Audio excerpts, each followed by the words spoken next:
Hari ni Mochi nak share something dengan korang. Apa dia tu? Meja taman. Tak apa meja magic. Ni ya cik. Depan Mochi ni yang ni, dia meja harga dalam 399. Tapi berbeza finishing lah cik. Tengok. Dia keruh. Cat keruh. Cat teh tarik kita panggil yang ni. Finishing dia.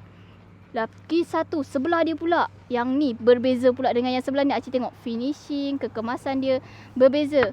Tak sama, bunyi dia pun lain, padat, padu. Macam nak beli tembikai, macam tu juga pilih jati. Dan yang ni pula, ini kita dah ada pasak, tanggam apa semua sekian. Kalau kena hujan pun, it's okay, selesai untuk outdoor. Kalau yang ni, dia kurang sesuai sebab dia dah ada dia punya lika apa semua.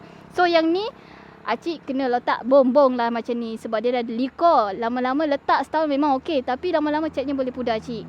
Dia bukan gelembung, dia memang setiap ni daripada sana, kalau kena air, dia tak gelembung, tak macam habuk kayu lain. Tapi dia boleh kalah pada cat dia lah. Nanti kan tompok-tompok putih pula tambah. So tak semua perabot sesuai pakai letak dekat outdoor. Seteng-seteng je. Sebab tu kenapa setiap perabot jati dekat Gudang Bosijan ni ada banyak kualiti, ada banyak range harga.